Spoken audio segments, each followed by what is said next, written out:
시청자 여러분 안녕하십니까? 꼭 알아야 할 우리 지역의 시사 이슈를 30분 만에 정리해드리겠습니다. 시사토크 이슈룸 시작하겠습니다.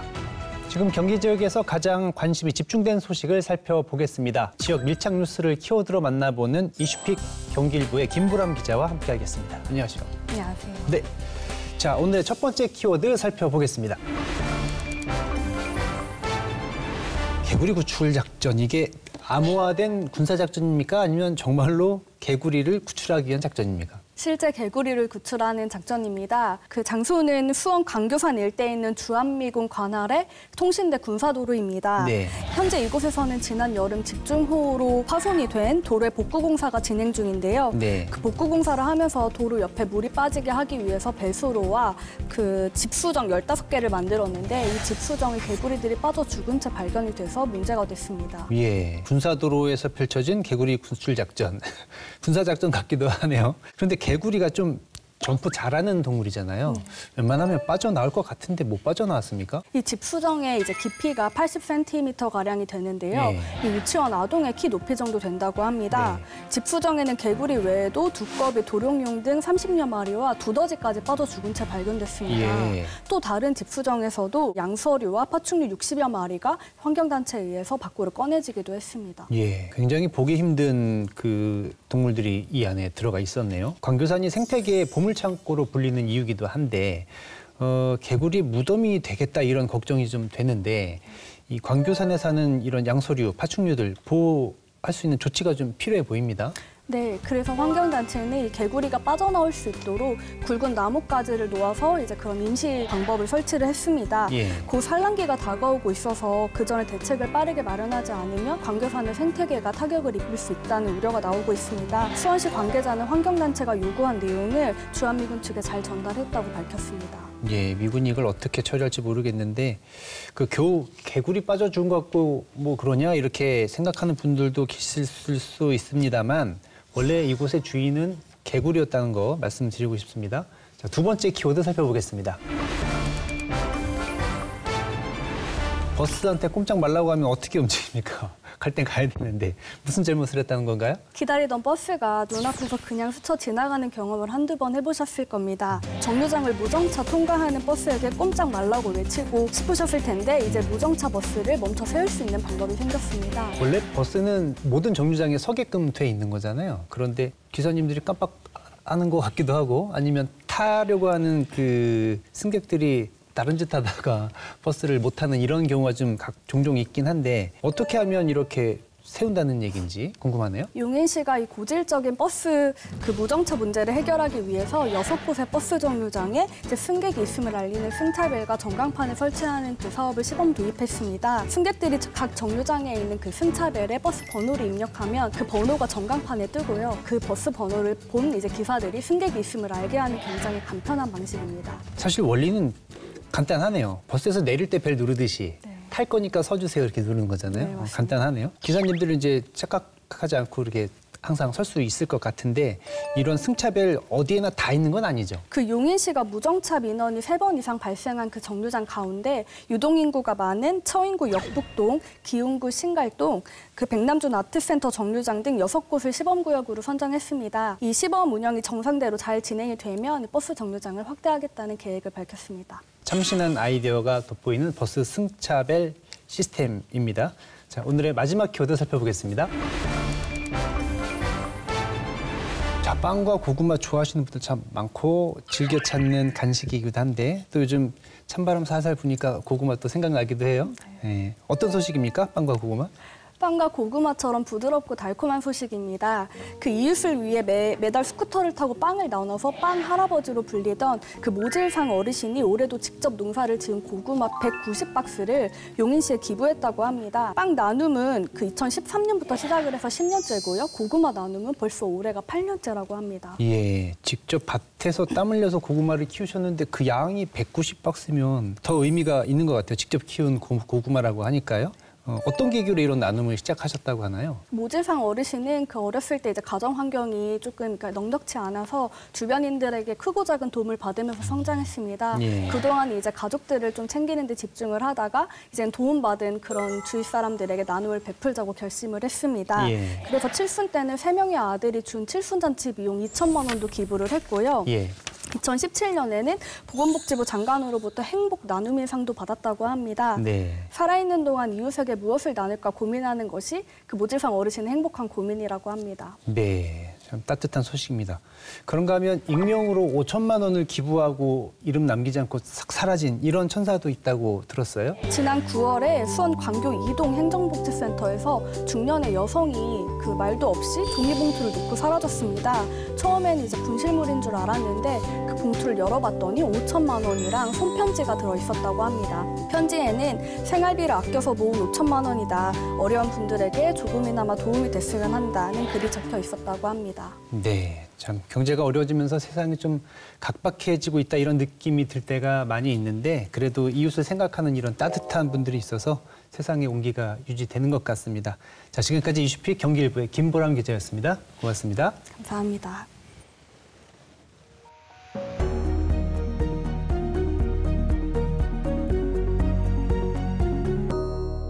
경기 지역의 이슈를 심층 분석해보는 이슈 진단 시간입니다. 이젠 마스크 쓴 분들 거의 찾아보기가 어렵습니다. 지난 5월에 코로나19 엔데믹 선언으로 3년 4개월 만에 일상이 회복됐습니다. 하지만 경기도 의료원을 비롯해서 방역 최전선에서 앞장선 지역의 의료원들은 아직 정상 궤도에 올라서지 못하고 있습니다. 코로나19와의 싸움에서 승리한 후에 오히려 극심한 코로나 후유증에 늪에 빠져서 벼랑 끝에 서 있다고 합니다. 어떻게 된 일인지 이슈 진단에서 짚어보겠습니다. 자, 오늘 말씀 나눌 두 분을 모셨습니다. 경기도 의료원 산하의 포천병원을 맡고 계신 백남순 원장님, 그리고 경기도의회 보건복지위원회의 김미숙 도의원님 두 분 나오셨습니다. 반갑습니다. 네, 안녕하십니까. 어서 오십시오. 자, 두 분도 코로나19 경험하셨습니까? 지난번 지방선거 운동 시작할 때 아주 추운 날인데 몸이 좀 안 좋더라고요. 그래서 이겨내려고 하다가 양성이 나왔습니다. 덕분에 잘 쉬었습니다. 선거도 못하고 쉬셨어요? 네. 원장님도 혹시 코로나19? 네, 당연히 걸렸고요. 네. 다행히 저는 코로나 말기에 걸려서 격리되지 않고 병원장실에서 전화로 업무를 봤던 기억이 있습니다. 아이고, 다들 고생들이 많으셨습니다. 자, 경기도는 그 전국에서 유일하게 인구 1,000만이 넘는 광역자치단체입니다. 당연히 코로나 확진자 수도 전국에서 제일 많고요. 그런데 경기도에서 가장 많은 코로나 환자를 받은 곳이 경기도 의료원이라고 합니다. 의원님 맞죠? 네, 맞습니다. 지난 3년간 코로나 전담병원으로 지정되었던 전국 35개 지역 의료원이 전체 코로나 입원 환자의 약 68%를 돌본 것으로 추산된다고 합니다. 예. 특히 경기도는 코로나 기간 동안 가장 많은 확진자가 발생하다 보니까 코로나 유행 초기 확진자의 약 95%를 수용했을 정도로 코로나 방역의 최전선에 있었습니다. 예, 맞아요. 기억을 좀 더듬어 보면 코로나19 확진됐다면 당연히 경기도 의료원 가는 거다라고 알고 있던 네. 그런 시기가 있었던 것 같아요. 그 당시에 음압병실 설치를 위한 병상 확보가 좀 비상이었었는데 전담병원 되면 코로나 환자만 받게 되고 또 2주간 또 격리 치료를 해야 되니까 병원 입장에서는 상당히 자발적으로 나서기 좀 부담스러웠을 텐데 포천병원도 그랬죠. 코로나 전담병원으로 지정되기 직전에 입원 환자분이 120명이셨어요. 이분들에게 어느 날 갑자기 병원을 비워서 나가라고 하고 수술하신 분들을 다음 날 그냥 나가라고 하고 며칠 어디로 갈 건지 안내도 할 수 없는 상황이었고 엄청 정신없는 상황을 메르스 때 한번 겪었습니다. 저희 병원이. 메르스 때 이미 한번 겪었기 때문에 어느 누구도 하고 싶지 않았죠. 코로나 전담병원 어느 누구도 하고 싶지 않았고 경기도 의료원 6개 병원 중에서 일단은 환자 수가 경기도에 많지 않기 때문에 수원과 그다음에 파주병원이 먼저 좀 해보는 게 어떠냐. 그리고 환자가 넘치면 나머지 6개 병원으로 좀 확대해보자라는 것을 경기도 6개 병원장 회의 때 논의를 하였고 그 결과를 경기도청에 제출을 하였어요. 하지만 복지부에서 내려온 공문은 우리는 그런 거 관심 없고 6개 병원을 몇 월 며칠까지 비워라. 전부 다 비워라. 환자는 없는데 있는 환자는 120명의 이제 일반 환자를 비우라고 하는 거죠. 그러니까 어느 누구도 납득이 안 되는 상황이었는데 시키면 시키는 대로 했던 기억이 있었고 저희 병원 허가 병상 수는 142회 영상이었어요.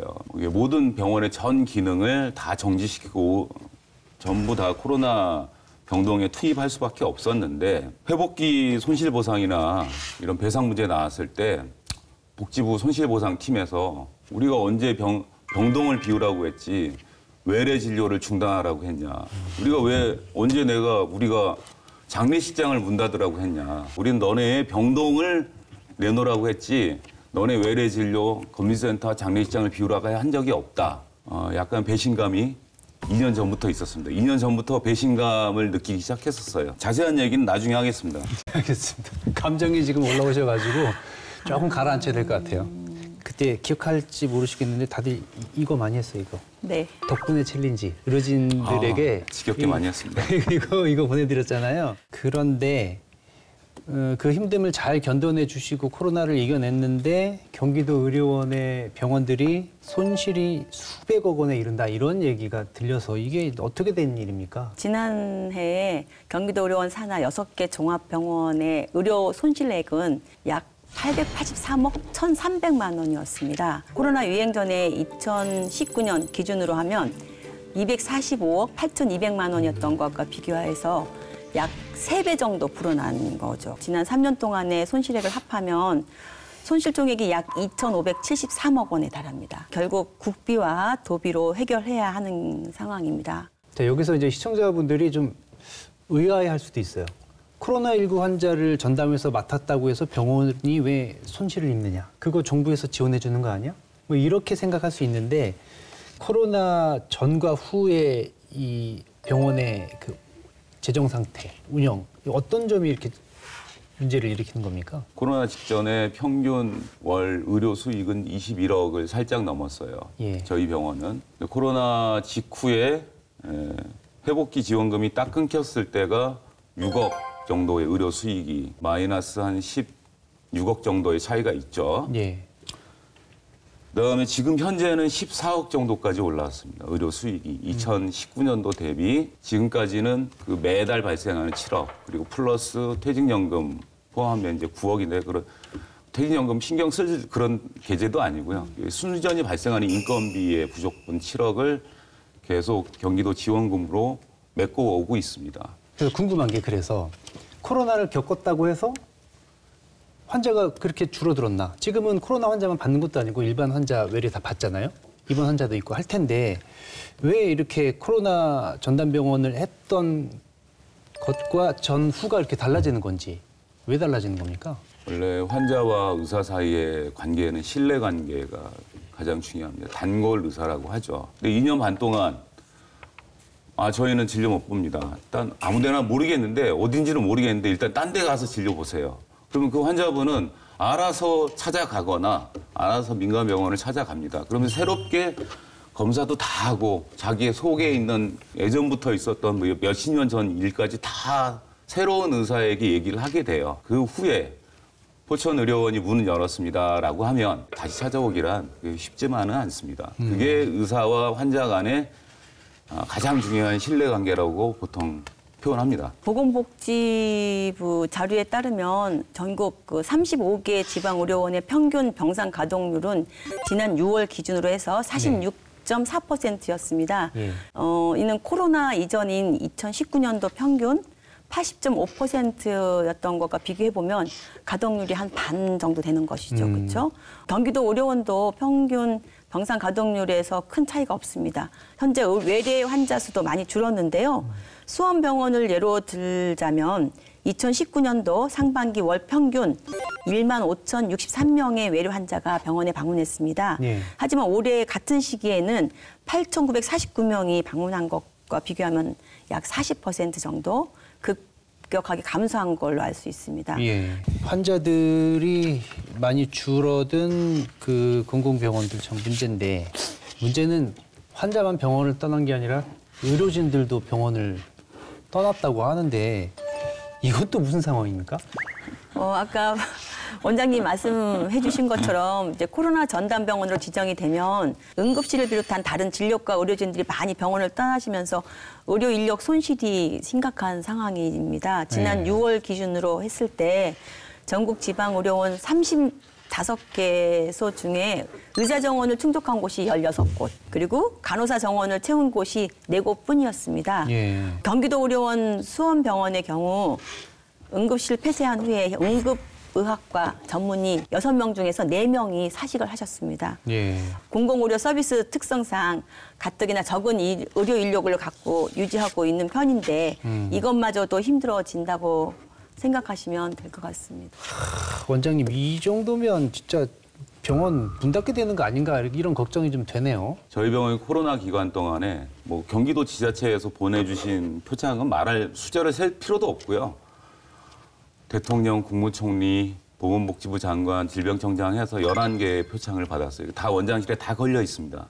오늘 아침에 그 육계병원장님들 톡방에서 11월 달까지는 어떻게 좀 피해보자. 약값을 미루더라도 병원에 있는 모든 것을 다 동원해서 지급해줘야 돼요. 원래는 지급해줘야 되는 돈을 다 체불을 하면서 11월 임금을 어떻게 좀 해보자. 그럼 12월은 뭐 그야말로 이제 체불이 기정사실화 되는 거고 2년 반을 저희를 동원했으면 2년 반 동안은 지켜봐 주시기를 바라는 거예요.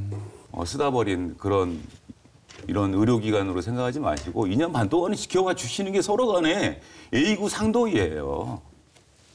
그렇지만 지금은 6개월 지켜본 후에 알아서 살아남아라라고 하는 게 지금 현 상황이죠. 코로나19 최전선에서 싸운 경기도 의료원을 비롯한 지역의 의료원들이 정부로부터 토사구팽을 당하고 있다는 그런 이야기 쭉 해주셨는데 왜 이런 목소리가 나오고 있는 것인지 또 위기의 경기도 의료원을 살리기 위해서는 어떤 대책이 필요한지 이야기를 나눠보겠습니다. 자, 정부도 경기도 의료원의 이런 상황을 모르지 않을 텐데요. 그 간염병 전담병원 해제 이후에 손실보상금 줬다고 하는데 이게 6개월에 딱 끝난 겁니까? 정부에서 지난해 9월부터 전염병 전담 병원들 대상으로 약 2,700억 원 정도 예산을 책정해서 지급했습니다. 경기도 전체적인 거죠, 이거는? 근데 손실 회복하기에는 너무나 적은 게 현실입니다. 경기도 의료원을 비롯한 많은 지방 의료원들이 여러 차례 보건복지부에 지원을 요청했지만 추가적인 손실보상금이 책정되지 않고 있습니다. 예. 참담하죠. 그러면 정부 입장에서는 6개월 정도면 충분하다라고 판단을 한 것 같아요. 실제 병원에서 체감하시기에는 어떻습니까? 올해 2월부터 발생하는 적자가 9억이 계속 매달 누적되고 있고 올해 2월부터 그 부분을 경기도청 지원금으로 메꿔왔다는 사실이에요. 올해 2월부터는 중앙정부는 아무런 지원이 없습니다. 그 경기도에서 계속 손실 보상을 좀 지원해 주셨다고 하는데 도에서 얼마나 지원을 해 주신 건가요? 네, 경기도도 재정이 조금 그래서 경기도 차원에서는 올해 지원금 4억 원을 추가로 지급하는 등의 대책을 마련했지만 손실 금액이 워낙 크다 보니까 국비 지원이 정말 절실합니다. 근데 문제는 결국 국가의 위기 상황에 대처하기 위해서 지방 의료원이 적극적으로 협조를 했는데 이 협조의 대가가 역설적으로 위기를 가져온 것이 정말 문제죠. 네, 현재 의료원의 손실액은 지방 차원에 접근하기가 문제가 많습니다. 지방 공공의료 체계 유지를 위해서라면 국가적인 차원의 보상이 필수라고 생각합니다. 복지부에서는 그럴 거예요, 아마. 뭐 공식적인 건지 모르겠습니다만 코로나 위기 끝났으니까 경기도 의료원의 감염병 대응 역할도 끝났고 그리고 손실보상도 했고 그러니 예산은 더 이상 안 주는 게 맞고 자구책을 마련하셔야죠. 이렇게 얘기를 하고 있는 것 같은데 여기에 대해서는 어떻게 반박하시겠습니까? 반박하고 싶은 생각은 전혀 없고요. 네. 저희가 무슨 일개 시골병원 원장이 어떻게 복지부를 반박하겠습니까? 다만 예산이 끝났으니까 안 준다라는 게 아니라 예산을 늘려달라고 2년 전부터 계속 요구를 해왔는데 무시당했다라고 저희들은 생각하고 있습니다. 네. 다음번에 감염병 위기 때는 아마 쉽지 않을 것 같아요. 의료원들 동원하기가 쉽지 않을 것 같습니다. 원장직을 내려놓는 한이 있더라도 이건 쉽지 않을 거예요. 알겠습니다. 자, 우리가 코로나19 위기 겪으면서 공공의료 서비스의 중요성, 지역 의료원의 필요성 이런 것들 국민들이 모두 다 알게 됐는데 역설적으로 정부의 공공의료 관련된 예산은 오히려 삭감이 됐다 이런 얘기가 있는데 이게 사실입니까? 2024년도 지역 거점 병원 공공성 강화 예산이 약 95억 원 삭감된 것으로 파악되었습니다. 예. 이는 2년 연속적으로 관련 예산이 줄어들고 있는 거거든요. 결과적으로 보면 지방 공공의료의 최전선인 지방의료원의 문제를 국가에서 계속해서 강구하고 있다고 보여져서 정말 안타깝습니다. 국회에서 국정감사 있었다고 얘기를 들었어요. 감염병 전담 병원들이 국감장에 나와서 적자 위기 그리고 정부의 지원 필요성에 대해서 이야기를 하셨다고 하는데 백 원장님도 참고인으로 출석하셨다고 들었어요. 네, 맞습니다. 어떤 주문하셨습니까? 주문은 아니고요. 저희 병원의 직원들을 먹고 살 길을 만들어 다 주십시오. 회복기 손실 보상을 더 연장해 주십시오. 그게 핵심이었습니다. 착한 적자라고 표현하잖아요. 원래 공공의료 기관들, 지방의료원들이 사실 돈 벌자고 하는 병원은 아니니까 그런 기능을 하고 있는 게 지역 의료원인데 비슷한 위기가 또 올 경우에 좀 마음이 상하셔서 극단적으로 말씀하셨는데 못한다라고 얘기하셨는데 정말로 그런 상황이 오면 어떻게 되나 이런 걱정이 좀 되긴 해요. 이거 어떻게 대응을 해야 됩니까?